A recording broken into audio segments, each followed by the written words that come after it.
चलिए समझते हैं कि कैसे एक छोटा सा टकराव पूरी दुनिया को अपनी चपेट में ले सकता है। शुरुआत एक काल्पनिक युद्ध से होती है जो एक्सपर्ट्स के विश्लेषण पर आधारित है, और इसका नतीजा दुनिया भर में ऐसी आर्थिक तबाही जो 50 सालों में नहीं देखी गई। लड़ाई ने फॉरेन स्ट्रेट ऑफ हॉर्मुज को बंद कर दिया और दुनिया की 20% तेल सप्लाई ठप हो गई। रातों रात तेल $110 प्रति बैरल के पार चला गया, जिससे महंगाई आसमान छूने लगी।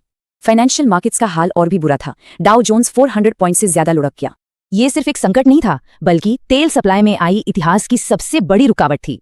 तो सवाल यह है कि ये सिस्टम इतना नाजुक क्यों था? आखिर वो कौन सी दरारें थीं? इसका जवाब उन जियोपॉलिटिकल दरारों में है जो ग्लोबल सिस्टम को पहले से ही कमजोर कर रही थीं। यूरोप में युद्ध से कमजोर हुआ रूस हाइब्रिड अटैक के लिए तैयार बैठा था। उसी वक्त अमेरिका और यूरोप के बीच जरूरी सिक्योरिटी पार्टनरशिप भी कमजोर पड़ रही थी। अटलांटिक के दोनों तरफ के एक्सपर्ट्स इस पर भी एकमत नहीं थे कि सबसे बड़ा खतरा कहां से है। इन खतरों को देखते हुए यूरोप को समझ आ गया अपनी सुरक्षा के लिए दूसरों पर निर्भर नहीं रह सकते।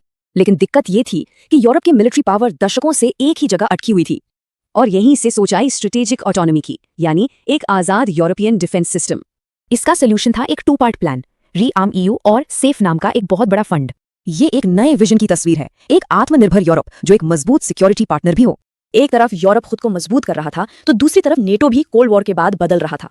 नेटो अब सिर्फ टेम्पररी एक्सरसाइज नहीं, बल्कि बॉर्डर्स पर परमानेंट सेंट्री ऑपरेशंस कर रहा था। इन मिशंस ने आर्कटिक, बाल्टिक और ईस्टर्न फ्लैंक पर अपनी परमानेंट मौजूदगी बना ली। मतलब अब साथी देशों की सेनाएं जमीन, हवा और समंदर में हमेशा तैनात और अलर्ट थीं। लेकिन इन सब तैयारियों के बीच सबसे बड़ा खतरा अभी भी बना हुआ था, न्यूक्लियर वॉर। रूस की आर्मी कमजोर थी, इसलिए उसका सबसे बड़ा हथियार था न्यूक्लियर ब्लैकमेल। पर यह धमकियां अब खोखली लग रही थीं। तो अपनी धमकियों में फिर से दम भरने के लिए मॉस्को ने एस्केलेशन लैडर पर चढ़ना शुरू किया। मतलब न्यूक्लियर पॉलिसी बदलना, नए टेस्ट करना और हथियार बॉर्डर के पास लाना, हर कदम एक बड़ी गलती के करीब था।